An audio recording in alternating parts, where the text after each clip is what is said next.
According to Next Gen Stats, Jackson excelled on passes over 10 yards in Week 1, hitting 11 out of 13 targets with 3 touchdowns. Deshaun Watson and J.J. Watt agree Jackson, he's just special.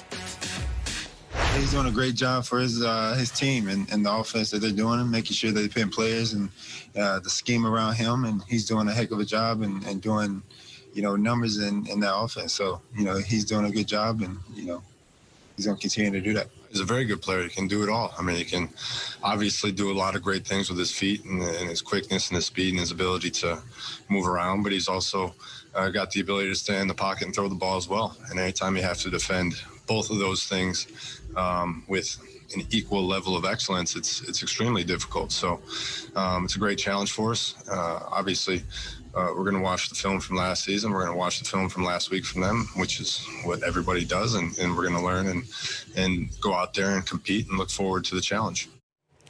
These two QBs have met once before. Week 11 last year, the Ravens won big 41-7. Willie McGinest joins us again. Now, Willie, man, the Texans have one of the toughest opening slates, right? Yes. They started against Patrick Mahomes and the Chiefs, and now they got to go up against Lamar and the Ravens. I mean, how do you even begin to game plan for something like that?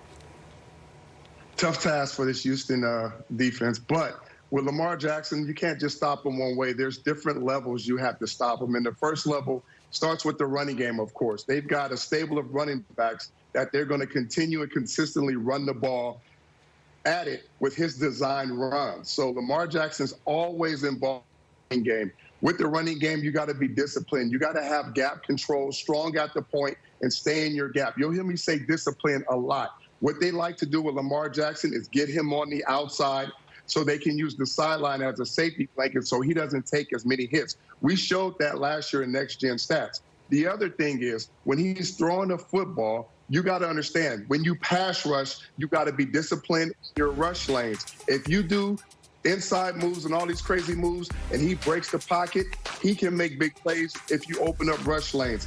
He's accurate with flicking the ball out because he has a quick release as he moves the pocket and accurately can hit receivers down the football field.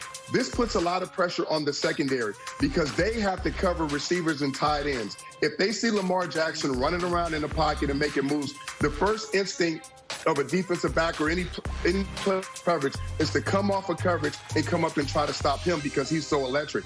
They have to plaster. Plaster is what we call sticking on your coverage or your receiver, your tight end, or whoever you have in coverage. You got to be able to do that. So Lamar Jackson presents a lot of different problems, whether it's in the running game, whether his pocket presence, whether it's him getting out of the pocket, throwing the ball down the football field.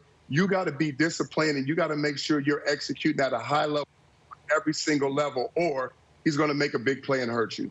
A true test for sure, Willie. And actually, the Texans are the first team since the 2005 Ravens to have to go up against the last 2 MVPs in weeks 1 and 2. They're ready, though. They're going to get it. If nothing else, it's out of the way now, at least. Willie, thank you. Time to send it over to D. Hall and JJ for a new segment we're calling Me Versus You. All right, guys, take it away. Yeah, so y'all heard we got a new segment, Me Versus You. We're going to preview some dope receiver DB matchups. Obviously, you know I'm riding with the DBs. James Jones over here is rocking with the receivers. But let's see what matchup James Jones can't wait to see this week. Who you got? Man, I'm looking forward to see this division matchup, man. And it's the Chargers versus the Kansas City Chiefs, man. You have Tyreek Hill, you got Sammy Watkins, you got Robinson, you got Travis Kelce. But I'm excited to see these Chargers DBs get after it. Casey Hayward and Chris Harris Jr. have the pedigree to go up and challenge these guys. These are Pro Bowl corners. And let's not forget, Chris Harris played in this division for years. Now he just switched teams. He knows these guys very well. And then they have the pass rush that's going to make it easy on Casey Hayward and Chris Harris as well. I believe that Chris Harris and Casey Hayward can slow down. Can't too many people say that. Can slow down Tyreek Hill and Sammy Watkins in this receiver core. And I'm looking forward to seeing that this coming Sunday. It's going to be a great matchup to watch.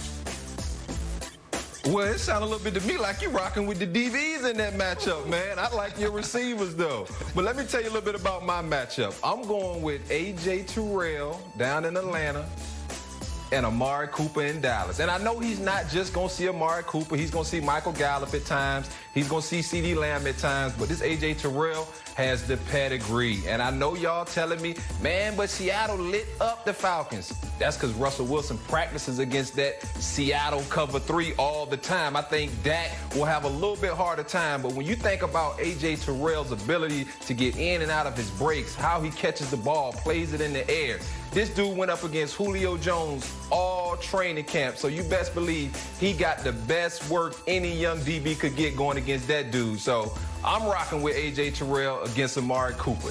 That's my matchup. Back to you, MJ. All right, guys. Good stuff there. And who is the best wide receiver in the NFL? According to the stats from 2019, the answer is Michael Thomas. According to stats from Week 1, the answer is Devontae Adams. But after the break, according to most of our analysts, the answer...